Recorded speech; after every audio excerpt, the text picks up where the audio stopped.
We've been witnessing very tense scenes here for the past 30 minutes or so.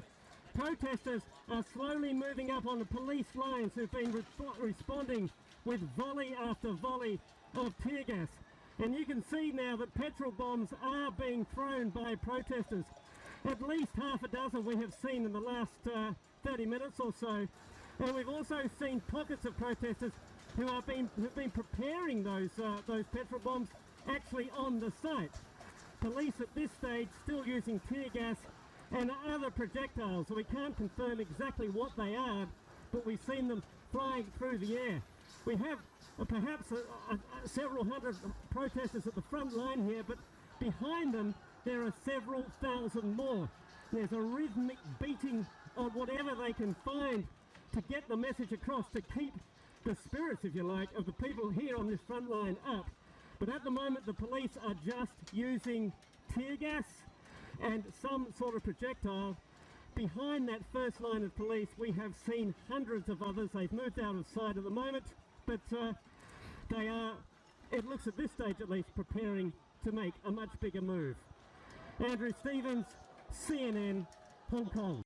This guy in the White House is a disaster for the party and the country. I wrote that piece in the New York Times yesterday, trying to wake up Republicans. I mean, every single day he says something or does something. He lies to the American people. I mean, John, it feels like a year ago, but it was just a week ago. The President of the United States sent out a tweet accusing a former president of murder.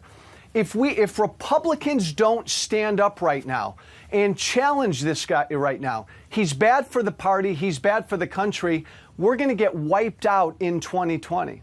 There will be people who will look at you and say, you're just getting that now? Because he said this type of stuff while he was running for president. You didn't perceive it to be an issue then. Why do you perceive it to be an issue now? You know, like a lot of people, John, I voted for Trump. I didn't love him. I didn't like him. I voted for him because he wasn't Hillary. Look, he lost me, John, officially at Helsinki over a year ago when he stood in front of the American people and said, I stand with that guy, Putin, instead of my own people. John, I feel like we're living in Alice in Wonderland. Every day he lies to the American people repeatedly.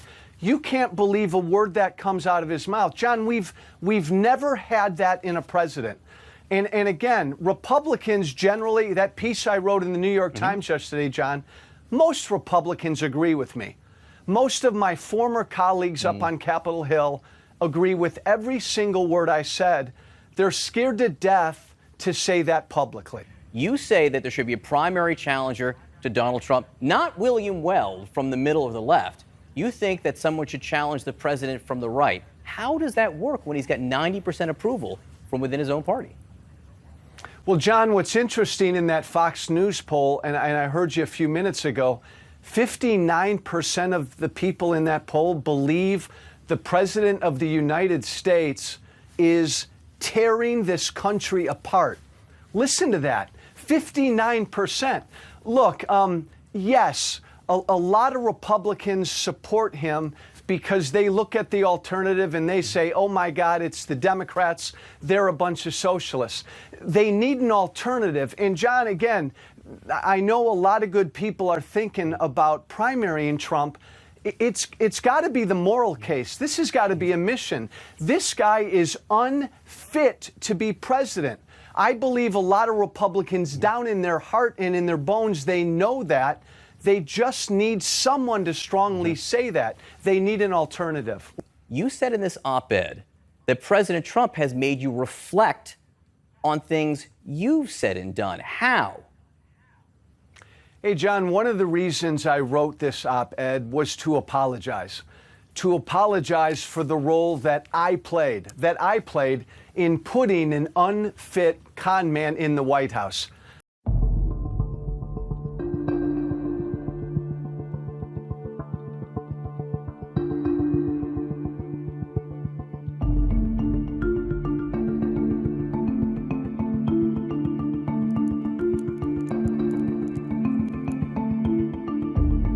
What's happening in the Amazon has actually been happening for several years, but it's reaching a critical point.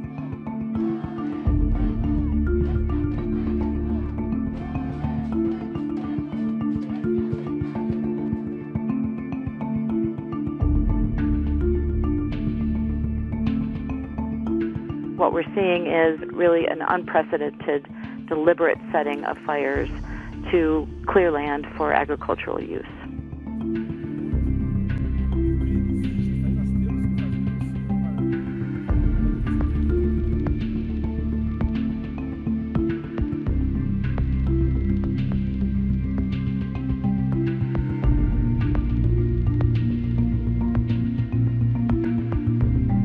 The forests in Amazonia, and those include countries outside of Brazil, constitute about 25% of the carbon sink globally.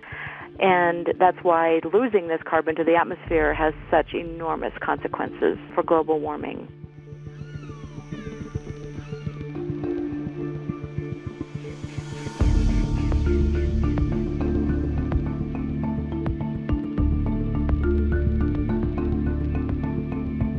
Currently, the level of deforestation in the Amazon is about 15% that's already been destroyed. If that level reaches 20 to 25%, there's some concern that this could create conditions that will make it difficult for forests to continue to function, and so the ecosystems are going to change. Once the fires die down and it's no longer on the news, people tend to forget about it. But this is going to have a lasting impact, and one that will reverberate not only through Brazil, but also globally.